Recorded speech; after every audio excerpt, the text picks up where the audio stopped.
Hello and welcome back to another video. Today I will talk about the lunar eclipse in Gemini happening on November the 30th at 8 degrees and 38 minutes. Before I get to the forecast, I just wanted to highlight that on the side of the screen I added a little information where this lunar eclipse will take place in your life, what area of your life it will activate, and how it can impact you on a more personal level. So hopefully you'll find it useful. And now let's move on to the forecast. So this lunar eclipse in Gemini begins the last eclipses season of this year. We had 3 lunar eclipses already, and this is the final, the 4th one. And this is a partial lunar eclipse, so it won't be necessarily very obvious. The sun will illuminate the majority of the moon. However, a little part will be left covered up by the Earth's shadow. So it won't be enough, energetically speaking, to disturb our feelings, our emotions. It won't be enough to frustrate our goals, ambitions, and aspirations. However, we might get a feeling that something is missing in our life, that something didn't go according to plan, something didn't come quite together or as we expected. And as a result of that, we might feel a little sense of dissatisfaction. Perhaps we were not fully prepared on whatever we've been working on, or perhaps there was some discomfort that we also didn't know about. Any feelings that we have towards others around this lunar eclipse, or any intentions of other people towards us, will become clearer with this lunar eclipse. Now, the sun at the time of this lunar eclipse is in the sign of Gemini, and Gemini is a mutable air sign.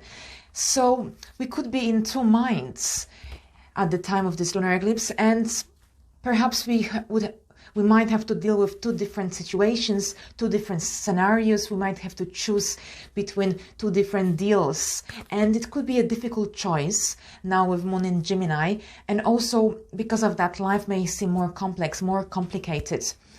And because both neither the Moon nor the Sun are forming any major aspects to other planets, it might feel like we are on our own with any decisions we need to take around this time. We might not have enough support available, we might not have enough resources or help at hand. The positive thing about this lunar eclipse is that Mercury, the Moon's dispositor, is in the sign of Scorpio. And Scorpio is an intense sign that creates transformation. It's about death and rebirth. So these energies can stimulate us to implement some changes, some transformation in the area of life activated by this lunar eclipse.